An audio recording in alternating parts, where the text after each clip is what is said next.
పక్కన పెడదాం, 14 సీట్లు గెలుద్దాం, కలిసి ముందుకు సాగదాం కాంగ్రెస్ నేతలతో CM PCC chief Revanth Reddy. 10 ఏళ్లు ఎన్నో కష్టాలు ఎదుర్కొని అధికారంలోకి వచ్చినాం, కార్యకర్తల సపోర్ట్ ఉంటేనే 10 ఏళ్లు పవర్లో ఉంటాం, సర్వేలు సమీకరణాల ఆధారంగానే ఎంపీ సీట్లు, కేసీఆర్ చెంప చెల్లుమనేలా మనం మెదక్ సీటు గెలవాలి. అరే ఎందుకు గెలవం?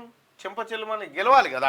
అన్ని జిల్లాల్లో ఎన్నికల ప్రచారం చేపడతానని వెల్లడి. ఏమైనా వ్యక్తిగత విభేదాలుంటే పక్కకు పెట్టి పార్టీ అభ్యర్థుల విజయానికి కలిసి పనిచేయాలని కాంగ్రెస్ నేతలకు CM PCC chief Revanth Reddy సూచించారు. సర్వేలు ఇతర సమీకరణాలను పరిగణలోకి తీసుకొని టికెట్లను ఏఐసిసి ప్రకటించిందని అభ్యర్థులను గెలిపించాల్సిన బాధ్యత అందరిపై ఉందని ఆయన చెప్పారు. జిల్లా మండల గ్రామస్థాయి నేతలంతా సమన్వయంతో వర్క్ చేయాలని, చిన్నపాటి గ్యాప్ వచ్చినా పార్టీ నష్టపోవాల్సి వస్తుందని, ఇది ప్రతిపక్షాలకు మైలేజీ అవుతుందని అన్నారు. ఎంపీ ఎన్నికల్లో రాష్ట్రంలో 14 సీట్లు గెలవాలని పార్టీ టార్గెట్ గా పెట్టుకున్నదని, ఇందుకు తగ్గట్టుగా ప్రతి ఒక్కరూ కృషి చేయాలని బుధవారం అన్ని జిల్లాల డీసీసీ అధ్యక్షులు, ఎమ్మెల్యేలకు, నేతలకు రేవంత్ రెడ్డి ఆదేశాలు జారీ చేశారు. అయితే ఇక ఈగోలు పక్కన పెడదాం, 14 సీట్లు గెలుద్దామని చెప్తా ఉన్నారు. 14 సీట్లు ఈసారి కాంగ్రెస్ పార్టీ గెలవాలన్న టార్గెట్తో ముందుకు పోతా ఉంది.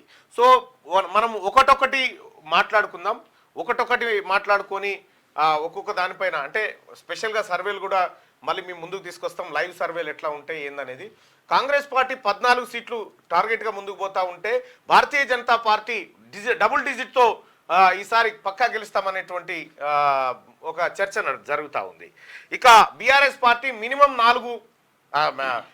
2 మ్యాక్సిమం 4 అనేటువంటి చర్చ జరుగుతూ ఉంది. నిజంగా ఏ పార్టీ ఇప్పుడున్న పరిస్థితుల్లో ఎక్కువ ఎంపీ సీట్లను సాధించేటువంటి అవకాశం ఉంది? సో భారతీయ జనతా పార్టీ గతంలో ఉన్న 4 కంటే 1 ఎక్కువ వచ్చినా ఎక్కువే అవుతుంది. సో కాంగ్రెస్ పార్టీ గతంలో ఉన్నటువంటి 3 కంటే 1 ఎక్కువ వచ్చినా మళ్ళా ఎక్కువే అవుతుంది. సో ఎటు గుడక బీఆర్ఎస్కు మాత్రం ఎన్ని వచ్చినా తక్కువే అవుతాయి. కాబట్టి మనం 17 నియోజకవర్గాలు తీసుకుందాం. 17 నియోజకవర్గాలకు సంబంధించి 1 మినిట్ సర్వే. దయచేసి మీరు ఆదిలాబాద్ దగ్గర నుంచి ఓటింగ్లో పాల్గొనండి. ఆదిలాబాద్ దగ్గర నుంచి ఆదిలాబాద్లో ఎవరెవరు పోటీ చేస్తూ ఉన్నారు? ఆదిలాబాద్లో పోయినసారి సోయం బాబురావు ఎమ్మెల్యేగా భారతీయ జనతా పార్టీ అభ్యర్థిగా ఉన్నారు. ఈసారి ఆయన ప్లేసును మార్చి కొత్త వారికి అక్కడ అవకాశం ఇచ్చారు. ఆదిలాబాద్ లోక్సభ నియోజకవర్గంలో ఏ అభ్యర్థి గెలిచే అవకాశాలు ఉన్నాయి అనేది ఒకసారి పోల్ పెట్టుకుందాం. ఆదిలాబాద్కు సంబంధించి ఆదిలాబాద్ తర్వాత మిగతా నియోజకవర్గాలను కూడా, అంటే ఈ అభిప్రాయంతో పాటు ఇదేమో కాన్స్టెంట్గా మన లైవ్ చూసేటువంటి వాళ్ళు చెప్పేటువంటి అభిప్రాయం. అయితే రేపు ఈ కరీంనగర్, ఈ తర్వాత ఈ కాంగ్రెస్ పార్టీ మిగతా అభ్యర్థులను ప్రకటించిన తర్వాత మొత్తం ప్రతి నియోజకవర్గం నుంచి 1,00,000 మందితోని అభిప్రాయాన్ని సేకరించడానికి మనం ఒక లైవ్ సర్వే పెట్టబోతా ఉన్నాం. దాంట్లో ఎట్లుంటుందో చూద్దాం. ఆదిలాబాద్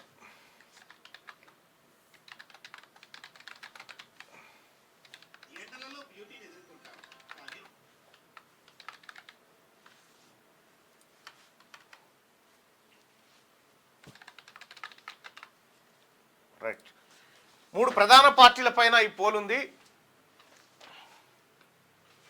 ఆదిలాబాద్ లోక్సభ సీట్లో ఏ పార్టీ గెలిచే అవకాశం ఉంది అంటే మీకు మీ ఫ్రెండ్స్ మాట్లాడుతున్న దాన్నో ఇంకో దాన్నో పట్టి ఒకసారి చూస్తే అంచనా వేయండి. మీరు ఒక అంచనాకు రండి. ఆదిలాబాద్ లోక్సభ సీట్లో ఏ పార్టీ గెలిచే అవకాశం ఉంది? పోయినసారి భారతీయ జనతా పార్టీకి అవకాశం ఇచ్చినారు ఆదిలాబాద్ ప్రజలు. ఈసారి స్వయం బాబురావుకు టికెట్ ఇవ్వకుండా కొత్త వారిని తీసుకొచ్చినారు. మరి ఆదిలాబాద్ సెగ్మెంట్కు సంబంధించి ఎవరు గెలిచే అవకాశం ఉంది? అయితే దీంట్లో వచ్చేటువంటి రిజల్టే కాదు, ఇప్పుడు కాంగ్రెస్ పార్టీ మిగతా అభ్యర్థులను ప్రకటించిన తర్వాత, హైదరాబాదు, కరీంనగర్, ఖమ్మం సీట్లకు అభ్యర్థులను ప్రకటించిన తర్వాత లైవ్ సర్వే ఉంటుంది. ప్రతి నియోజకవర్గం నుంచి 1,00,000 మందితోని సర్వే, 1,00,000 మందితోని ఐవీఆర్ సర్వే నిర్వహించబోతా ఉన్నాం. ఆ సర్వే ఫలితాలు ఎట్లా ఉంటాయి అనేది లైవ్లో మీరే ప్రత్యక్ష ప్రసారంలో చూస్తారు. అయితే గతంలో మనం 1-2 నియోజకవర్గాలు చేసినాం. మనం మెదకు, ఆ తర్వాత మల్కాజ్గిరి, ఆ తర్వాత భువనగిరి, ఈ 3 చేసినాం. అయితే కొన్నిటికి అప్పటికి అభ్యర్థులు ప్రకటించారు. ఇప్పుడు ప్రకటించిన తర్వాత ఎట్లుంటుంది అనేది అది చూద్దాం. రైట్. ఒక 2,000 మంది ఓటింగ్లో పాల్గొన్నారు. ఆదిలాబాద్ లోక్సభ సీట్లో ఏ పార్టీ గెలుస్తుందంటే కాంగ్రెస్ పార్టీ గెలుస్తుందని 62% మంది, బీజేపీ గెలుస్తుందని 35% మంది, బీఆర్ఎస్ గెలుస్తుందని 2% మంది అభిప్రాయాన్ని వ్యక్తం చేస్తూ ఉన్నారు. అయితే ఇది నెక్స్ట్ మేము నిర్వహించేటువంటి సర్వేకు భిన్నంగా ఉండొచ్చు. ఎందుకంటే ఇక్కడ చూసేటువంటి వ్యూవర్స్ అంతా నా మాట వినొచ్చే, లేకపోతే నా అభిప్రాయం రాష్ట్ర నచ్చో, వ్యాప్తంగా లేకపోతే ఉన్న కాంగ్రెస్ ప్రజలు పార్టీకి సంబంధించినటువంటి వాళ్ళు మెజారిటీగా ఉండొచ్చు. అందుకోసమని ఇది ఇట్లా ఉండేటువంటి అవకాశాలు ఉన్నాయి. ఇప్పుడు ప్రస్తుతానికి మీ అభిప్రాయం మాత్రం ఇది.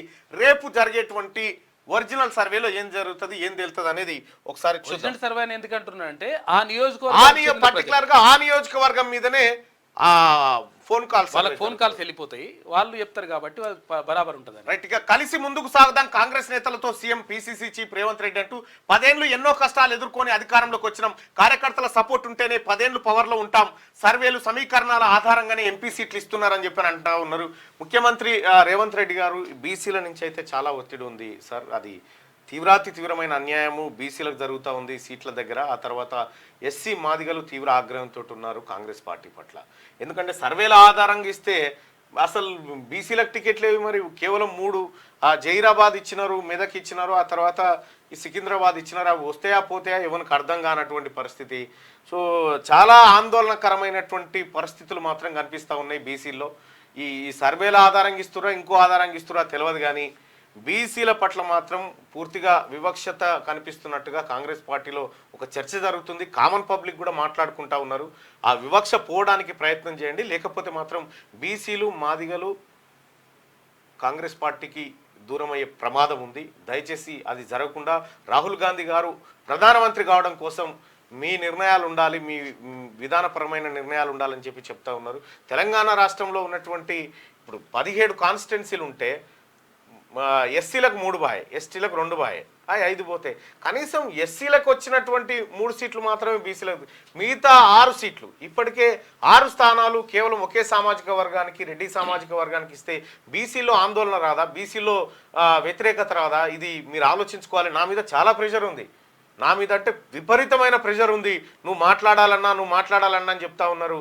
నేను మీ ముందు రిక్వెస్ట్గా చెప్తా ఉన్నా, అసలు మీరు మీ విధానం ఏంది బీసీల పట్ల? కేవలం బీసీలు అంటే ఓటర్లుగానే చూస్తారా, లేకపోతే ఓ వైపు రాహుల్ గాంధీ గారు వాళ్ళకి బీసీలకు సమాన వాటా ఇవ్వాలి, ఓబీసీల సీట్ల సంఖ్య పెంచాలని ఆయన చెప్తా ఉంటే ఇక్కడ మాత్రం అదేది కనిపించట్లేదు. మరి ముఖ్యమంత్రి గారు ఇదైతే చాలా ప్రెషర్ ఉంది బీసీ వర్గాల నుంచి. దయచేసి మీరు అర్థం చేసుకోండి.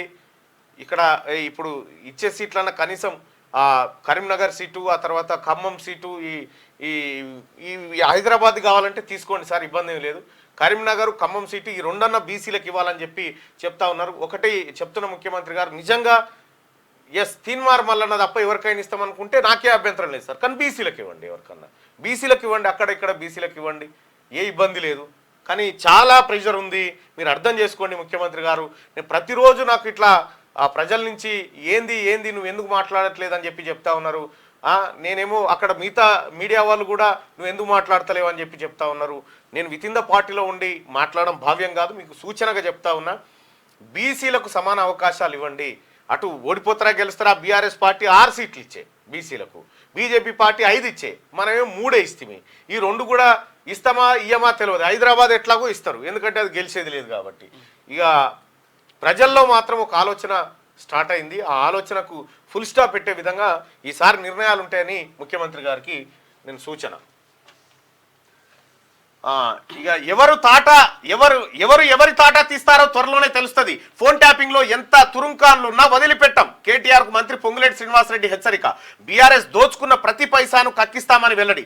గులాబీ పార్టీకి ఒక్క ఎంపీ సీటు కూడా రాదు అని చెప్పి మంత్రి శ్రీధర్ బాబు నిన్న ప్రెస్ మీట్ లో మాట్లాడినారు ఇద్దరు. ఇక ఏమైనా వ్యక్తిగత విభేదాలుంటే పక్కన పెట్టి పార్టీ అభ్యర్థుల విజయాన్ని కృషి చేయాలని చెప్పి నిన్న సీఎం రేవంత్ రెడ్డి గారు చెప్పినటువంటి మాట. అయితే బీసీ ప్రజల ఒక ఆలోచన, ఏ అభ్యర్థుల కోసం మేము కృషి చేయాలి సార్ అనేటువంటి ఒక ఆలోచన జరుగుతూ ఉంది. దయచేసి దాన్ని పొడగొట్టాల్సిన బాధ్యత మీ మీద ఉంది. ఈ కులగణన అనేటువంటి అంశం తెర మీదకి వచ్చింది. ఆ కులగణన కూడా ఎంతవరకు వచ్చిందో, ఆ జీవో ఏందో ఒకటి ఇంకా ఏం కనిపించట్లేదు, దాని విధి విధానాలు ఏం తెలవట్లేదు. సో మొత్తానికైతే బీసీ ప్రజల్లో కన్ఫ్యూజన్ అయితే క్రియేట్ అయింది సార్. ఆ కన్ఫ్యూజన్ పోవాలంటే ఇక చార్మినార్, డబీర్పురా సీట్లతోనైతే పోయే పరిస్థితి కనిపిస్తలేదు. మరి మీరు ఆలోచన చేసుకోండి.